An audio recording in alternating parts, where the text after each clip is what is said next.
Subscribe, like and share ACB. Click the bell icon for more interesting videos. दिल तो पागल है, दिल दीवाना है। ये जिक्र है 1960 का, या फिर शायद 1970 का, या फिर 2006 का।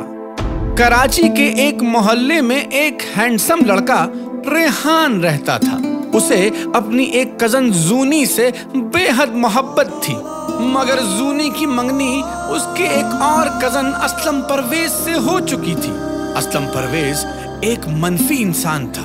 रेहान के माँ बाप का एक टांगे के एक्सीडेंट में इंतकाल हो चुका था और वो अपने बड़े भाई संतोष और भाभी सबीहा के साथ रहता था। रेहान ने एक दिन जूनी से अपनी मोहब्बत का जिक्र अपने भाई और भाभी से कर दिया। भाभी जी देवर जी। वो मुझे आप दोनों से एक बहुत जरूरी बात करनी है। नहीं देवर जी, अभी बिल्कुल टाइम नहीं है मेरे पास। अभी पता है इनके लिए मुझे आलू का भुर्ता बनाना है, आलू बॉयल करने हैं और फिर उनको पीसना भी है। भाभी ये मेरी जिंदगी और मौत का मामला है। सुन लो सबिया, सुन लो। हो सकता है कि ये आज कोई थकी हुई बात ना करे। अच्छा सुनाओ, लेकिन एक शर्त होगी। वो क्या? जब आलू बॉयल हो जाएंगे तो तुम पीसने में मेरी मदद करोगे। हाँ हाँ, कोई मसला ही नहीं है। अच्छा आप सुना भी दो ना। ये क्या तलत हुसैन की तरह तुम पॉज लेने लगे? सुना। वो मुझे जूनी से प्यार हो गया है। क्या? तू पागल है? तबीयत तो दिखा। तबीयत भी ठीक है इसकी। उसकी तो मंगनी हुई है। वो क्या नाम है वो असलम परवेज, क्या कहते हैं उसको, चड्डी चड्डी, उसकी मंगनी हुई है। कौन? वो असलम परवेज चड्डी? हाँ। तो क्या हुआ भाई, प्यार में मंगनी वंगनी को बीच में नहीं लेकर आते। प्यार बहुत डीप चीज होती है। सबिया मैं कह रहा हूँ ये मरवाएगा हमको। ओह देवर जी, आपने तो हमें बहुत मुश्किल में डाल दिया, लेकिन खैर कुछ ना कुछ तो करना ही पड़ेगा आपके लिए। रेहान के भाई और भाभी ये सोचने बैठ गए कि रेहान के लिए जूनी का रिश्ता कैसे मांगा जाए। रेहान को पता था कि उसके भाई और भाभी पुराने किस्म के इंसान हैं, इसलिए छोटे छोटे फैसलों पर कई दिन बर्बाद कर सकते हैं।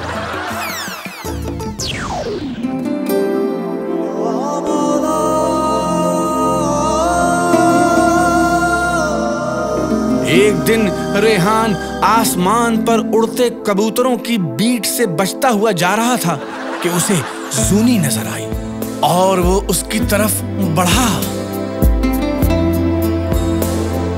हेलो। हाय। वो मैंने तुमसे एक बहुत जरूरी बात करनी है। मुझे पता है। अच्छा बताओ तो क्या बात करनी है मुझे? यही कि तुम मुझसे मोहब्बत करते हो। अरे वाह, ये बात तुम्हें कैसे पता? मुझे पता है कि तुम बचपन से ही मेरे पीछे पड़े हुए हो। जब भी मैं किसी शादी में जाती हूँ तो तुम मेरी बराबर वाली सीट पर आकर बैठ जाते हो, और जबकि वहाँ पे औरतों और मर्दों का अलग अलग इंतजाम होता है। और जब हम लोग छोटे थे और मैं फ्रॉक्स पहनती थी, तुम चड्डियाँ, और जब हम लोग कैरम बोर्ड खेला करते थे तो तुम स्ट्राइकर पकड़वाने के बहाने मेरा हाथ पकड़ लेते थे, ठरकी कहीं के। अरे वाह, और मैं आज तक यही समझता रहा कि तुम्हें पता ही नहीं है कि मैं तुमसे मोहब्बत करता हूँ। वो इसलिए कि तुम बेवकूफ हो। अच्छा जूनी, मुझे एक बात बताओ, असलम से तुम्हारी मंगनी कैसे हुई? देखो, पहले पाइये की बुनियाद पर मैंने असलम को हाँ कर दी और तुमने शर्मा हजूरी के चक्कर में देर कर दी है। Now your time is up, मैं चलती हूँ। अरे सुनो तो। जब जूनी रेहान की बातों से घबराकर अपने घर की तरफ जा रही थी तो असलम परवेज भी उसके पीछे पीछे हो लिया। वो अचानक जूनी के सामने ऐसे आया जैसे मच्छर के काटने के बाद इंसानी जिस्म में मलेरिया आ जाता है। असलम तुम? हाँ जूनी, मैं। तुम्हें पता है ना असलम, मुझे लड़के और लड़की का शादी से पहले मिलना जुलना पसंद नहीं है। तो मैं लड़का कहूँ? मैं तो आदमी हूँ। तुम्हें पता है कि मैं क्या कह रही हूँ? मगर अभी तो तुम रेहान से मिल रही थी। हाँ तो क्या हुआ, उससे मेरी शादी तो नहीं हो रही ना। और वैसे भी तुम होते कौन हो मुझे ये बताने वाले कि मैं किससे मिलूं और किससे ना मिलूं? तुम्हारा मंगेतर। हाँ तो क्या हुआ, मंगनियाँ तो टूट भी जाती हैं, और वैसे भी कौन सी मंगनियाँ स्टील की बनती हैं, और अगर बनती भी होती तो क्या हुआ, स्टील आजकल वैसे भी सस्ता मिलता है। देखो सुनी, तुम किसी से भी मिलो, किसी से भी जुलो, लेकिन रेहान उससे मिलना मैं बर्दाश्त नहीं करूँगा। क्यों? मैं अगर उससे मिलती हूँ तो तुम्हें सांस की प्रॉब्लम हो जाती है। जुनी बहुत हो गया। क्या कहा? कौन खो गया? कौन खो गया नहीं, बहुत हो गया। एक दफा शादी हो जाए ना, मैं तुम्हें देख लूंगा। हाँ तो अभी देख लो ना, वैसे भी डायरेक्टर ने मुझ पे अच्छी लाइट मारी है। रेहान के भाई और भाभी ने बहुत देर तक दिमाग लड़ाने के बाद फैसला किया कि वो रेहान को समझा दें कि वो जूनी से शादी नहीं कर सकता, क्योंकि जूनी के माँ बाप रिवायती किस्म के अम्मा अब्बा हैं, और रिवायती किस्म के लोग कभी भी दाल चावल को बीफ एंड चीज बर्गर के आगे नीचा नहीं दिखाते। रेहान। जी भाईजान। रेहान। जी भाभी। क्या नाम है? रेहान। जी भाईजान। रेहान। ये आप दोनों क्या रेहान रेहान करते रहेंगे या आगे भी कुछ बोलेंगे? रेहान, हमने तुम्हारे और उस लड़की जूनी के बारे में बहुत सोचा, इतना सोचा है कि आज तक मुल्क की इक्तिसादी सूरत हाल पे भी नहीं सोचा। तो इसका मतलब है कि आप दोनों किसी नतीजे पर नहीं पहुंचे, पुराने फिल्मी अदाकारों की तरह स्लो एक्टिंग से काम ले रहे हैं। नहीं, ऐसा कुछ नहीं है। हमने बहुत सोचा है और हम बहुत गौर फिक्र के बाद इस नतीजे पे पहुंचे हैं कि क्या नाम है उसका, वो जूनी। हाँ वो मूली। नहीं जूनी। हाँ जूनी। अगर उसके वालिदैन से हमने बात की तो मामला खराब हो जाएगा। क्यों? क्या वो डोनाल्ड, क्या नाम है? रम्सफील्ड। हाँ, वो रम्सफील्ड के रिश्तेदारों में से हैं क्या? नहीं देवर जी, जब आज से कुछ साल पहले मैं बहुत छोटी थी ना, तब उसके माँ बाप अपने बेटे का रिश्ता मेरे लिए लाए थे, लेकिन मैं तो तुम्हारे भाई के लव में गिरफ्तार हो चुकी थी ना, तो मैंने वहाँ इनकार कर दिया। अब तुम ही बताओ ना देवर जी कि वो कैसे हमारी बात मानेंगे। हाँ ओह नो भाभी, ये आपने क्या कर दिया? काश आप हाँ कर देती। रेहान, वो मेरे मतलब है उससे शादी हो जाती मेरी। मैं संभालती हूँ। आई एम सॉरी देवर जी, अब तो वक्त गुजर चुका है ना। तो इसका मतलब है कि आप दोनों से कुछ नहीं होगा, मुझे खुद ही कुछ करना पड़ेगा।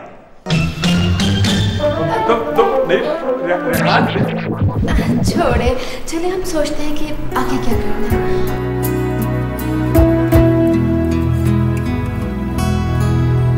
भाई और भाभी से मायूस होकर अगले दिन नहीं बल्कि रात को रेहान जूनी से दो टोक बात करने के लिए चल पड़ा। जूनी भी महज इत्तेफाक से किसी काम से उसी गली से गुजर रही थी। जूनी। रेहान, बोलो। वो ना, मैं तुमसे एक दिल की बात कहना चाहता हूँ।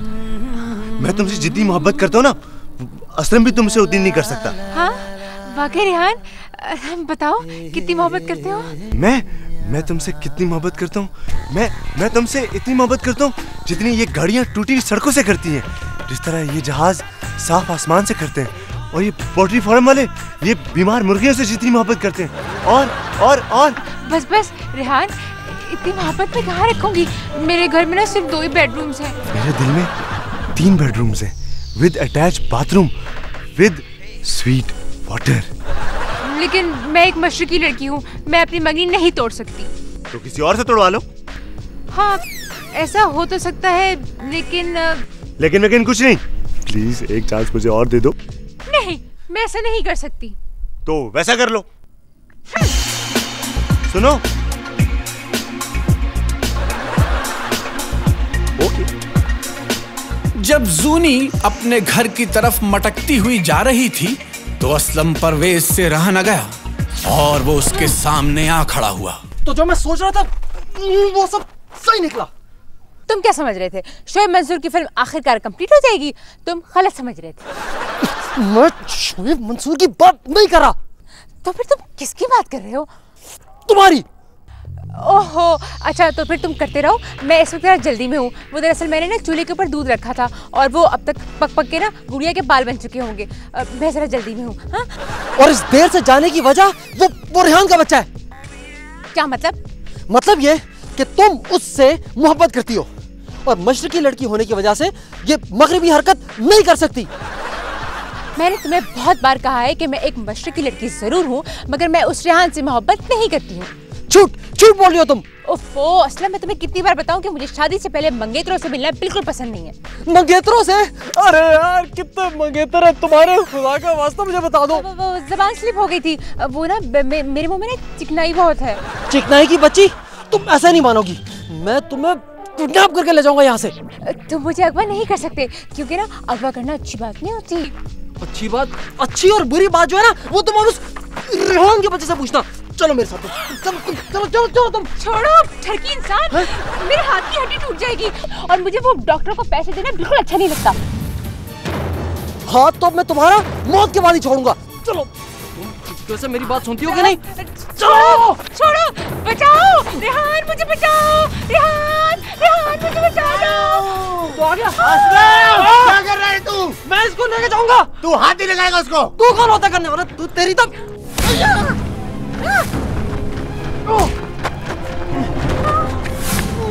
पिटने के बाद जब होश में आया तो वो अपने बिस्तर पर पड़ा था और उसके भाई और भाभी उसके गिर्द ऐसे खड़े बातें कर रहे थे जैसे गन्ने के रस के ऊपर मक्खियां भिनभिना रही होती हैं। संतोष? जी बीवी जी। होश? होश नहीं, मेरा नाम संतोष। संतोष। अरे वो रेहान को होश आ गया है। रेहान कैसे मेरा भाई? पिटा हुआ। लेकिन ये सब कैसे हुआ? वो मैं ना, असलम परवेज है ना, वो चड्डी? हाँ वो असलम परवेज चड्डी, वो जूनी को अगवा करके लेके जा रहा था, तो मैं जब उसे बचाने गया ना तो पिट गया। अगर वो तो उसका मंगेतर है, वो उसे क्यों अगवा करके लेके जा रहा था? संतोष, अगवा करके शादी करना ज्यादा रोमांटिक होता है, लेकिन छोड़ो, तुम्हें इन सारी बातों का क्या पता। आप दोनों इसी तरह बातें करते रहेंगे या कुछ करेंगे भी? नहीं, तू फिक्र न कर, हम सोचते जल्दी। एक तरफ सबीहा और संतोष रेहान के मसले का हल तलाश करने की कोशिश कर रहे थे, तो दूसरी तरफ असलम परवेज ने जूनी को एक कमरे में बंद कर दिया, मगर उसने उस पर तशद्दुद नहीं किया, बल्कि उसके लिए किसी अच्छे से रेस्टोरेंट से खाना लेने के लिए निकल पड़ा। सबीहा और संतोष ने जूनी के माँ बाप को फोन करके ताजा तरीन सूरत हाल से आगाह किया, लेकिन अजीब बात थी कि जूनी के वालिदैन को असलम परवेज की जानिब से कोई खतरा लाहक न था। उन्होंने सबीहा और संतोष की बात को ऐसे टाल दिया जैसे बुशरा अंसारी अपने टॉक शो में मेहमानों के जवाबों को टाल देती है। भाभी क्या हुआ? प्यारे देवर जी, वो भाभी आप मुझे बताती क्यों नहीं है? जूनी के माँ बाप ने क्या कहा? तुम जज्बाती हो रहे मेरे भाई, तुम अपनी आंखों से जज्बाती सनग्लासेस जो है ना, इनको उतार के फेंको। मैं पूछता हूँ कि असलम परवेज के बारे में जूनी के माँ बाप ने क्या कहा? प्लीज आप लोग मुझे बता दें, वरना मैं पागल हो जाऊंगा। यहीं पर मैं वेट लिफ्टिंग शुरू कर दूंगा यूं। रेहान, जूनी के माँ बाप ने असलम परवेज की बात का बिल्कुल भी बुरा नहीं मनाया। उनके पास बिजली वालों की तरह शर्म हया नाम की कोई चीज ही नहीं है। क्या? ये नहीं हो सकता। नहीं, ये नहीं हो सकता। ऐसा ही हुआ है देवर जी। जब मैंने उन लोगों को बताया कि असलम परवेज ने जूनी को अगवा किया है, तो उन लोगों ने कहा कि वो तो उसका होने वाला मियाँ है, अगर अगवा कर भी लिया है तो आर्जी तौर पर किया होगा। अगवा? अगवा कोई टेलीफोन लाइन है जो आर्जी तौर पर इस्तेमाल हो रही है? तो फिर जज्बाती हो रहे हो मेरे भाई। जज्बाती ना हो तो क्या खैराती हो जाऊं? मैं ऐसा नहीं होने दूंगा। मैं अपनी जूनी को उस विलन के चुंगल से छुड़ा के लेकर आऊंगा। मैं जा रहा हूं। लेकिन अभी तो तुम्हारी ठीक ठाक पिटाई हुई है। भाभी, मोहब्बत में पिटना मोहब्बत को और मजबूत कर देता है। और मुझे इस बात का यकीन है कि जूनी के दिल में असलम के लिए उतनी नफरत पैदा हो गई होगी जितनी आजकल पेट्रोल को सीएनजी से होती है। प्लीज आप लोग मुझे जाने दे, मैं खुद ही सब कुछ कर लूंगा। रेहान पिटेगा, मैं बता रहा हूँ पिटेगा। रेहान के भाई और भाभी चीखते रह गए, मगर उसने उनकी एक ना सुनी, और एक क्या 2 और 3 भी ना सुनी, और असलम परवेज के घर की तरफ चल पड़ा। जैसे ही वो अपने घर से निकला तो उसने असलम परवेज को देखा जो जूनी के लिए चिकन ब्रोस्ट लेने जा रहा था। असलम चड्डी गाली को देता है, तमीज से बात नहीं कर सकता। मैं तुझे छोड़ूंगा नहीं। छोड़ेगा नहीं तो ना छोड़, मुझे क्या पकड़ा रहे, पकड़ ले। अबे हटा, मुझे ये बता तूने जूनी को कहाँ छुपा रखा है? मैं तुझे जेल भिजवा दूंगा। अबे साले, एक दफा पिट के तुझे चैन नहीं आया, अब क्या बाकी की हड्डियों में से वाटे में उसे निकालूं हैं? मैं तेरी इस जुमले पे हंसी नहीं आई। हंसी तुझे हंसी आ भी नहीं सकती, क्योंकि तेरा कैलिबर जो है ना वो सिटकॉम्स वाला है। म्यारी जोक्स तुझे समझ में कैसे आएंगे? मुझे ये बता मेरी जूनी कहाँ है? क्या बोले तू? तेरी जूनी? अबे तेरी जूनी क्या, वो मेरी जूनी है। खबरदार उसे अपनी जूनी का। हाँ, वो मेरे साथ बहुत मजे में, मैंने उसे बहुत खूबसूरत जगह पर बहुत ही अच्छे तरीके से रखा। फोन मिला? तुझे यकीन नहीं आ रहा? नहीं आ रहा। नहीं आ रहा। अबे बात करा। अबे मैं तेरी बात करा के छोड़ूंगा। हाँ चल। ये मिला, नंबर मिला? ये ले। उसी को मिला है ना? हाँ। हेलो। हेलो जूनी, कहाँ हो तुम? रेहान तुम? जूनी तुम मेरी हो ना? तुम्हारा दिमाग खराब हो गया है। क्या मतलब?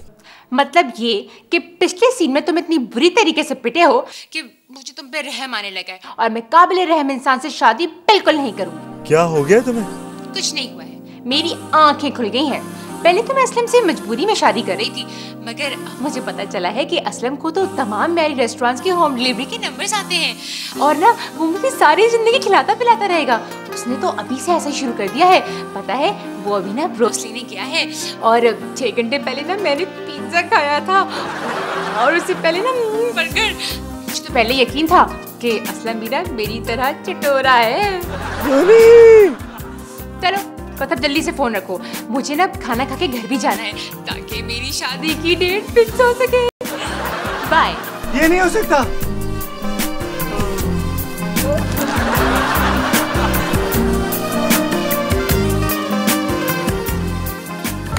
आज जूनी और असलम परवेज बाहर के खाने खा खा कर हंसी खुशी जिंदगी बसर कर रहे हैं, जबकि रेहान अपने भाई संतोष और भाभी सबीहा के लिए खाने बनाता है ताकि एक दिन उसे किसी अच्छे से रेस्टोरेंट में शेफ की नौकरी मिल जाए और वो अपने खानों से दोबारा जूनी का दिल जीत सके।